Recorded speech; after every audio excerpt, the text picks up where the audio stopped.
Exercise 3.4 का question number 1। इस question में कहा गया है कि आपको जो समीकरण दिए गए हैं उसको प्रतिस्थापन विधि और विलोपन विधि से हल करना है। ठीक है, आपने एक्सरसाइज 3.1 और 3.2 पढ़ा है जिसमें आपने ग्राफीय विधि से हल करना सीखा था। तो एक्सरसाइज 3.1 और 3.2 में ग्राफीय विधि से हल करने के लिए बताया गया था। इसके बाद हमने एक्सरसाइज 3.3 में प्रतिस्थापन विधि से हल करना सीखा है। अब हम लोग एक्सरसाइज 3.4 में है जिसमें आपको विलोपन विधि से हल करने के लिए बताया जाएगा। इसके बाद एक्सरसाइज 3.5 शुरू करेंगे जिसमें आपको वज्र गुणन विधि से हल करने के लिए बताया जाएगा। तो इस तरीके से एक समीकरण को हम लोगों ने ग्राफीय विधि, प्रतिस्थापन विधि, विलोपन विधि और वज्र गुणन विधि से हल करना सीखेंगे। एक्सरसाइज 3.1 और 3.2 में ग्राफीय विधि से हल करना है। एक्सरसाइज 3.3 में आपको प्रतिस्थापन विधि से हल करना है। एक्सरसाइज 3.4 में आपको विलोपन विधि से हल करना है। और इसके बाद जब हम लोग एक्सरसाइज 3.5 में आएंगे तो उसमें आपको वज्र गुणन विधि से हल करने के लिए बताया जाएगा। तो अपने क्वेश्चन को स्टार्ट करते हैं। क्वेश्चन नंबर 1 में आपको एक समीकरण युग्म दिया गया है जिसको प्रतिस्थापन विधि और विलोपन विधि से हल करना है। तो सबसे पहले हम लोग इसको विलोपन विधि से हल करना सीखेंगे। देखिए, ये जो है आपको समीकरण नंबर 1 है, इसको समीकरण 1 कहेंगे और इसको समीकरण 2 कहेंगे। ठीक है, ये समीकरण है आपको। इसमें करना क्या होता है, या तो आप x के मान को या तो y को आप पहले इक्वल करते हैं, पहले बराबर करते हैं। जो आप देखेंगे समीकरण 1 में 1x है और समीकरण 2 में ये 2x है, दोनों इक्वल नहीं है, बराबर नहीं है।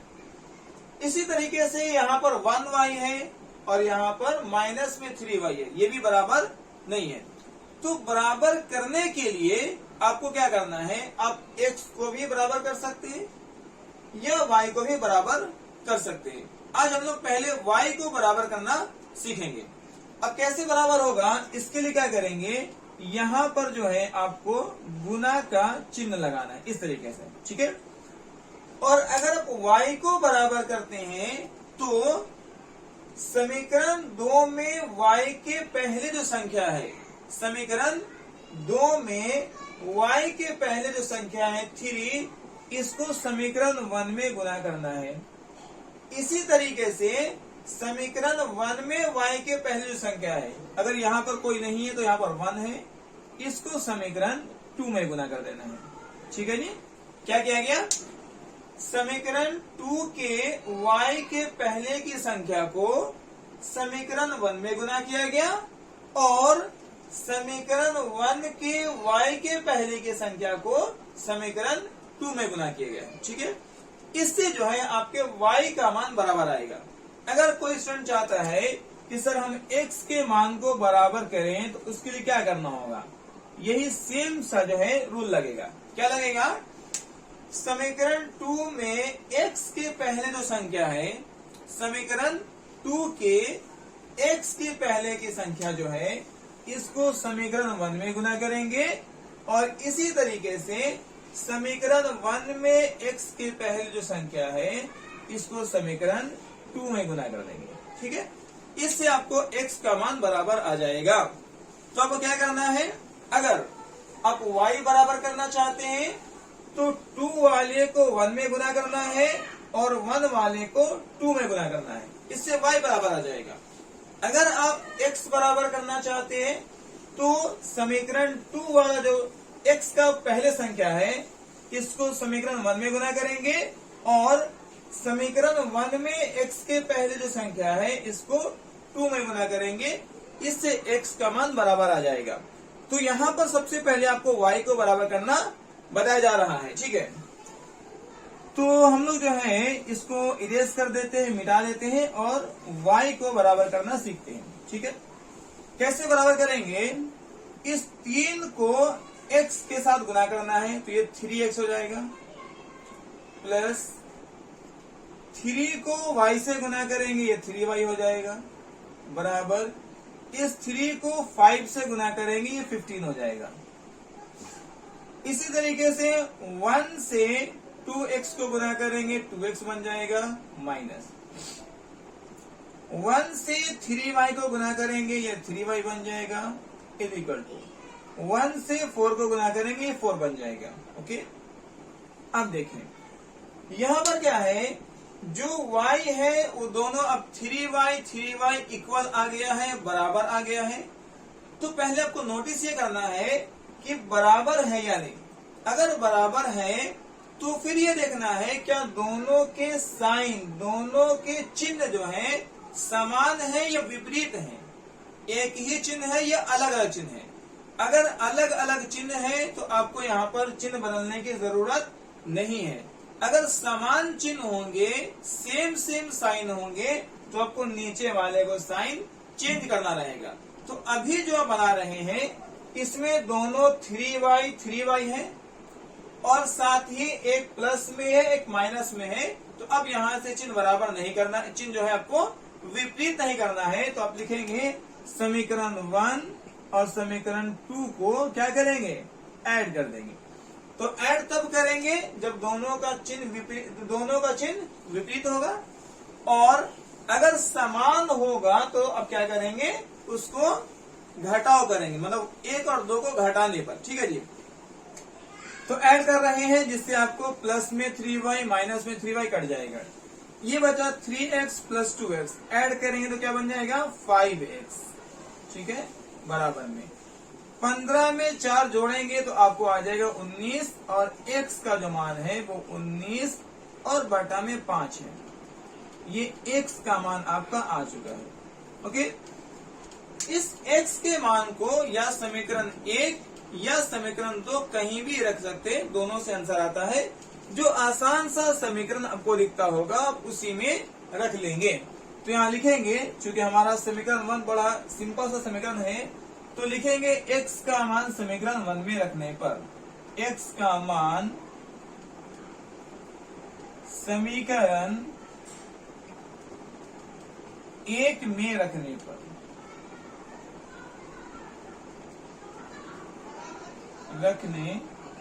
ठीक है जी। समीकरण 1 क्या है, x प्लस वाई बराबर 5 है। तो यहाँ पे लिख देंगे x प्लस वाई बराबर में 5 है। x का मान क्या आया है, 19 बटा में 5। तो x की जगह पर लिखेंगे 19 बटा में 5 प्लस में y बराबर में 5। अब यहां से y को जब बराबर करेंगे तो लिखेंगे 5, और ये प्लस में 19 बटा 5 इधर जाकर के माइनस में 19 बटा 5 बन जाएगा। ठीक है, तो y बराबर 5 को 5 से गुना करेंगे 25, माइनस में 19 और बटा में 5। 25 में से 19 जब घटाएंगे तो आपको आंसर आएगा 6 बटा में 5। ठीक है, तो इस तरीके से आपका x और y का आंसर आ गया है। x का मान आप निकाल चुके हैं 19 बटा 5, यह है x का मान 19 बटा में 5, और y का मान है 6 बटा में 5, 6 बटा में 5। तो इस तरीके से हम लोगों ने इस क्वेश्चन को विलोपन विधि से हल करना सीखा है। अब जो है इसको प्रतिस्थापन विधि से हल करेंगे, जैसा कि एक्सरसाइज 3.3 में आपने प्रतिस्थापन विधि से हल करना सीखा था। पहले यहाँ तक स्क्रीनशॉट कर लेंगे, फिर इसी क्वेश्चन को हम लोग प्रतिस्थापन विधि से हल करेंगे।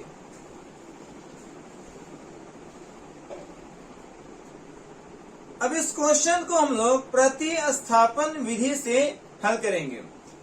जैसा कि आप जानते हैं कि ये जो है समीकरण नंबर 1 है, ठीक है, और ये समीकरण नंबर 2 है।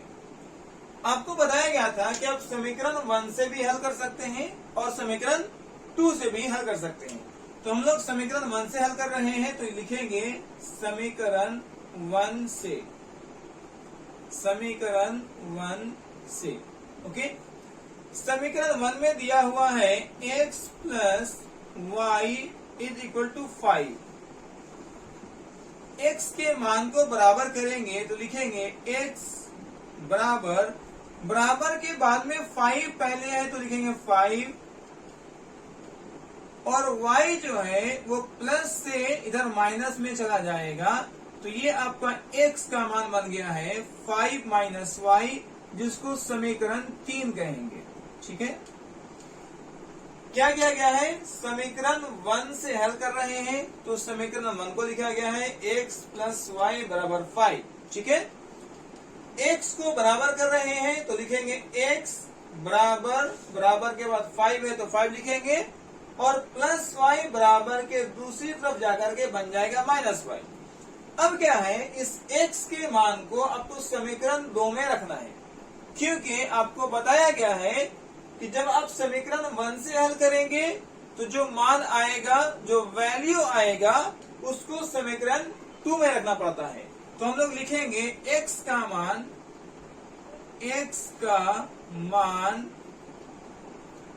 समीकरण 2 में रखने पर, समीकरण 2 में रखने पर, ठीक है। समीकरण 2 क्या है आपके पास, 2x माइनस 3y बराबर 4 है, 2x माइनस में 3y बराबर 4 है। ओके, तो 2 को आप 2 लिखेंगे, और x का जो मान है वो लिखेंगे 5 माइनस y, x के जगह पर लिखेंगे 5 माइनस में y, ये x का मान हो गया, माइनस 3y बराबर में 4। ठीक है, अब क्या करेंगे, 2 से 5 को गुना करेंगे, माइनस में 2 से y को गुना करेंगे। जब 2 से 5 को गुना करेंगे तो ये बन जाएगा 10, माइनस 2 से y को गुना करेंगे तो ये बन जाएगा 2y। ओके, माइनस में 3y, और बराबर में क्या है 4, तो बराबर 4 लिखेंगे। Minus 2y minus 3y add करेंगे तो ये बन जाएगा माइनस में 5y बराबर 4, और 10 जो है बराबर की दूसरी तरफ जा करके माइनस 10 बन जाता है। तो इस तरीके से आपको वैल्यू मिल रहा है -5 इज इक्वल टू 4 में 10 को जब माइनस करेंगे तो आपको आएगा माइनस में 6, और यहां से y का वैल्यू होगा -6 और बाई -5। ओके, माइनस से माइनस को कैंसिल करेंगे तो y का मान आ गया है 6/5। जैसा कि आपने विलोपन विधि में भी जब हल किया था तो y का मान आपको 6/5 आ रहा था। ठीक है, अब इस y के मान को या तो समीकरण 1 या समीकरण 2 या समीकरण 3 आप कहीं भी रखेंगे जिससे x का वैल्यू आएगा।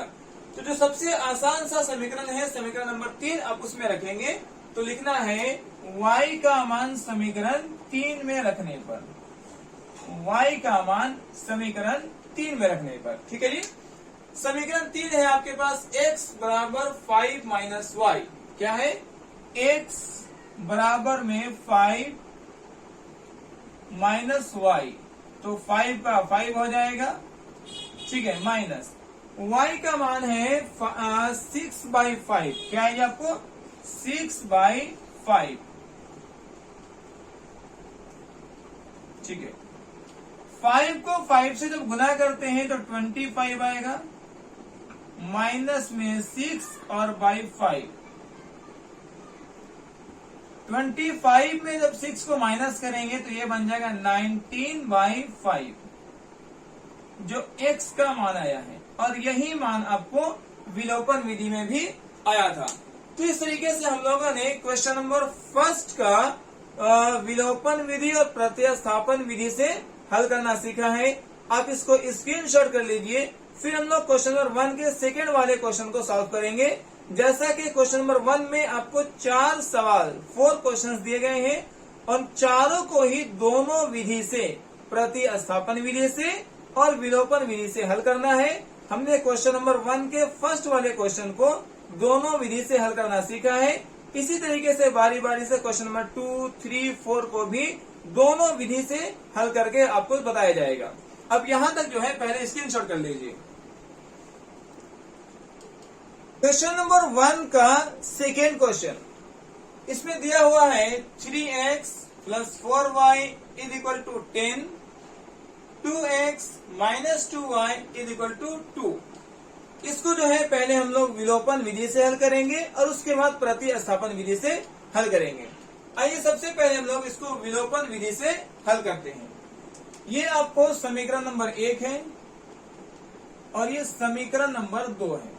ठीक है, जैसा कि आपको बताया गया था कि आप x या y किसी के मान को बराबर कर सकते हैं और हम लोगों ने क्वेश्चन नंबर 1 में y को बराबर करना सीखा था। क्वेश्चन नंबर 2 में भी आपको y को ही बराबर करने के लिए बताया जा रहा है। तो हम लोग क्या करेंगे, पहले गुना का चिन्ह देते हैं, यहाँ पर आपको गुना का साइन देना है और समीकरण 2 का जो y के पहले संख्या है उसको समीकरण 1 में गुना करना है। ठीक है, ये समीकरण 2 के y के पहले की संख्या को समीकरण 1 में गुना करेंगे और समीकरण 1 के y के पहले की संख्या को समीकरण 2 में गुना करेंगे। इससे क्या बराबर आएगा, इससे बराबर आएगा y का मान। तो आपको याद रखना है कि 2 में y की जो पहले संख्या है इसको 1 में गुना करना है और 1 के y के पहले की संख्या को 2 में गुना करना है, जिससे y बराबर आएगा। यही काम x के साथ होता है। x में जो समीकरण 2 में जो x के पहले की संख्या है इसको 1 में गुना कर देते और 1 के जो x के पहले की संख्या है इसको 2 में गुना कर देते। इससे आपको x का मान बराबर आ जाएगा। चाहे तो ये क्वेश्चन जो है आप x के मान को बराबर करके घर में प्रैक्टिस कर सकते हैं। अब क्या करना है, आपको इस 2 से सभी को मल्टीप्लाई करना है, गुना करना है। जब 2 से आप 3x को गुना करेंगे तो ये मिलेगा 6x, प्लस में 2 को 4 से गुना करेंगे 8 हो जाएगा, y बराबर में 2 को 10 से गुना करेंगे तो 20 हो जाएगा। इसी तरीके से यहाँ भी है, 4 से सभी को गुना करना है, 4 से 2 को गुना करेंगे तो यह 8x हो जाएगा, माइनस में 4 से 2y को गुना करेंगे तो यह 8y हो जाएगा, बराबर में 4 से 2 को गुना करेंगे 8 हो जाएगा। ठीक है, अब देखिए आपका जो है y 8y बराबर आ गया है। साथ ही आपको बताया गया था कि अगर चिन्ह दोनों के विपरीत हो तो आप लिखेंगे समीकरण 1 तथा समीकरण 2 को जोड़ने से।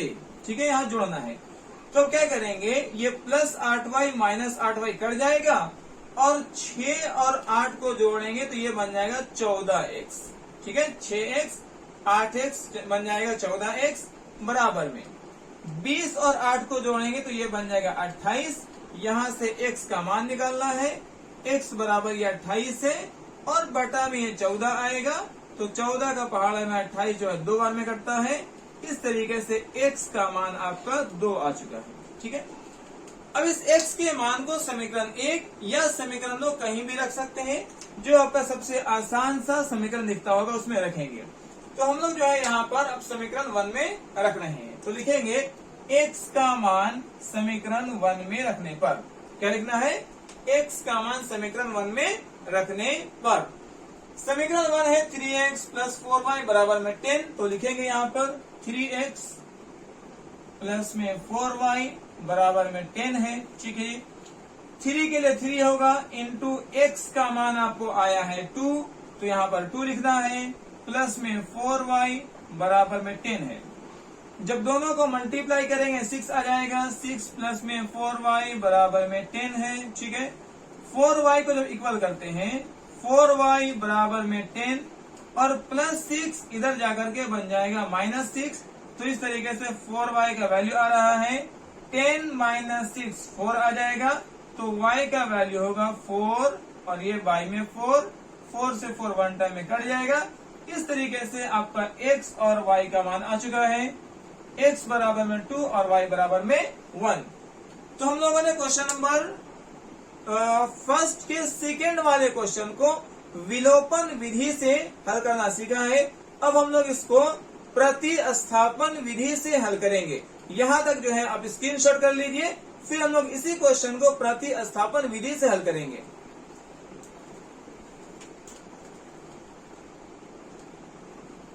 अब हम लोग इस क्वेश्चन को प्रतिस्थापन विधि से हल करेंगे। ये जो है आपका इक्वेशन 1 है, समीकरण 1 है और ये समीकरण 2 है। ठीक है, समीकरण 1 से हल करना शुरू करते हैं। तो लिखेंगे समीकरण 1 से, समीकरण 1 से। ठीक है, समीकरण 1 क्या दिया हुआ है? आपको दिया है 3x प्लस में 4y बराबर में 10 है। ओके, समीकरण 1 है 3x प्लस 4y बराबर में 10 आपने लिखा है। आप x और y किसी को इक्वल कर सकते हैं। तो अगर आप यहां से x को इक्वल करेंगे तो लिखना है 3x बराबर में 10 है। ठीक है, और 4y बराबर के दूसरी तरफ जाकर के माइनस में 4y बन जाएगा। इसी तरीके से x का मान हो जाएगा 10 माइनस 4y और बटा में ये 3 आ जाएगा। तो ये है आपका x का मान 10 माइनस 4y बटा में 3 और ये समीकरण आपका 3 बन गया है। ओके, अब इस x के मान को आपको समीकरण 2 में रखना होता है। तो लिखेंगे x का मान समीकरण 2 में रखने पर, x का मान समीकरण 2 में रखने पर समीकरण 2 है क्या? 2x माइनस 2y बराबर में 2 है। 2x माइनस में 2y बराबर में 2। अब यहां से जो है आप थोड़ा सा दिमाग लगाएं। आपके पास इक्वेशन में 2x माइनस 2y बराबर 2 दिया है। तो अगर 2 यहां से कॉमन कर लेते हैं x और y से तो क्या बचेगा? 2x में 2 कॉमन करेंगे तो x बच जाएगा, 2y में 2 कॉमन करेंगे y बच जाएगा, बराबर में 2 हो जाएगा। ठीक है, तो लिखेंगे x माइनस y बराबर में 2 और जो मल्टीप्लाई में 2 था वो डिवाइड में 2 बन करके ये 1 टाइम में कट जाएगा। इस तरीके से आपको x माइनस वाई बराबर 1 आ गया है समीकरण 2। अब आपको यहाँ पर वैल्यू पुट करना बड़ा इजी हो जाएगा। वैल्यू क्या है? x का मान 10 माइनस 4y बाई 3। तो x के जगह पर लिखेंगे 10 माइनस में 4y बटा में 3 है माइनस y बराबर 1। ठीक है जी, अब हल करेंगे 10 minus 4y, 10 minus 4y minus 3 को y से गुना करेंगे 3y बन जाएगा, बटा में 3 है बराबर 1। देखिए minus 4y minus 3y add होकर के माइनस में 7y बन जाएगा। ठीक है, ये दोनों जुटेगा, ऐड होगा। माइनस 4y माइनस 3y जब ऐड करेंगे तो माइनस 7y बन जाएगा, प्लस में 10 है। ठीक है, बराबर 3 को 1 से गुना करेंगे तो 3 बन जाएगा। तो अब जो है आपको माइनस में 7y बराबर क्या होगा? ये 3 है, प्लस 10 इधर जाकर के माइनस में 10 बन जाएगा। ओके, तो अब आपको मिलेगा माइनस 7y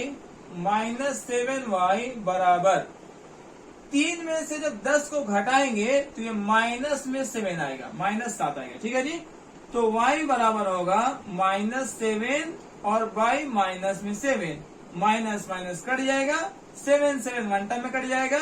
इस तरीके से y का मान आपका आ गया है 1। ठीक है, अब इस y के मान को आप कहाँ रखना चाहेंगे? जो सबसे आसान सा आपका समीकरण है, ये समीकरण 2 जो है सबसे आसान सा समीकरण दिख रहा है। अब यहाँ बैठा लीजिए, तो लिखेंगे y का मान समीकरण 2 में रखने पर देखिए जरूरी नहीं है कि जो लास्ट में x या y का मान आता है उसको समीकरण 3 में ही रखना है। जो सबसे आपको सिंपल बनता है, समीकरण 1 हो या 2 हो या 3 हो, आप वहां पे रख लेंगे। ठीक है, समीकरण 2 मिला है आपको, x माइनस वाई बराबर में 1 है, x माइनस वाई बराबर 1 है। ठीक है, x माइनस y का मान जो है यहाँ पर 1 है तो 1 लिख देंगे, बराबर में 1 है। तो x बराबर क्या होगा? 1 और माइनस 1 उधर जाकर बन जाएगा प्लस 1। तो इस तरीके से 1 और 1 2 हो जाएगा। तो आपको वैल्यू आए हैं x और y का, x बराबर में 2 और y बराबर में 1, जो आपने विलोपन विधि में भी सीखा था कि x और y के मान बराबर आएंगे।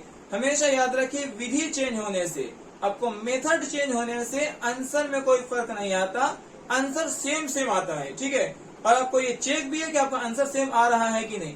अगर आप प्रतिस्थापन विधि से बनाते हैं और आंसर अलग आता है, फिर विलोपन से बनाते हैं आंसर अलग आता है, तो कहीं ना कहीं आप मैथ में कोई गलती कर रहे हैं, क्योंकि मेथड चेंज होने से, तरीका चेंज होने से आंसर पर कोई फर्क नहीं पड़ता, आंसर सेम आता है।